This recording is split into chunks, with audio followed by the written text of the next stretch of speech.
The relationship between Ethiopia and Russia has always fascinated me. Two countries from literally opposite corners of the world, different in both economy and culture, are united by one thing: Christ. Of course, the Ethiopian Orthodox Church and the Russian Orthodox Church have some theological differences, mainly coming from the Chalcedonian Schism. But the theology of both churches is nearly identical. Both reject the papacy, the filioque, and the Protestant Reformation. I have always been curious if citizens of the two countries ever encountered each other, especially Christian citizens, and how they perceived one another. Most encounters tended to be sporadic and almost exclusively happened between Russians and Ethiopians stumbling into each other at the Church of the Holy Sepulchre. The first interaction between the citizens of both countries occurred here, recorded by the famous Russian monk Agrafeni in his memoir on visiting the Holy Land. He made no distinction between the Ethiopians and the Copts, calling both Kabezi, meaning Habasha. Speculation suggests this was because both groups prayed in the same area. As when he described the different sections of the church, he listed each group but lumped the Ethiopians and Copts together. Not all mentions of Ethiopians were so neutral.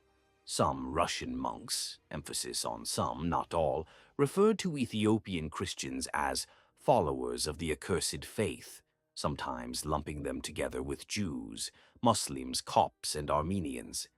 This hostility stemmed once again from the Chalcedonian Schism, which, as I mentioned before, was more political than theological.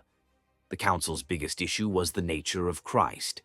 The Oriental Orthodox, Ethiopians, Copts, Armenians, taught that Christ was one nature, fully human and fully divine, with no confusion.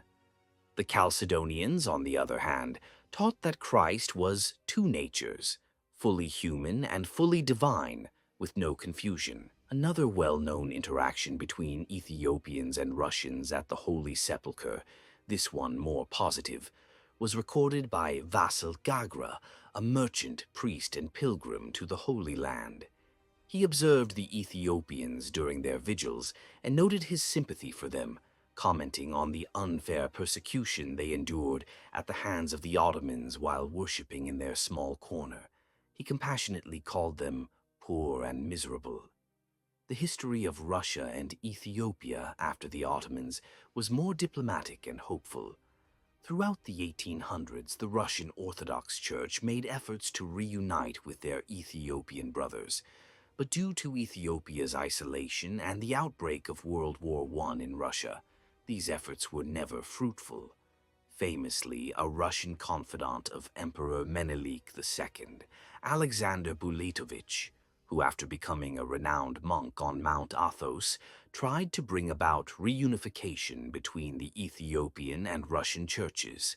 But his efforts also failed, and that was the last serious attempt at reunification, around 1911. Despite the churches never reuniting, both the EOTC and the ROC have met on several occasions and held conversations.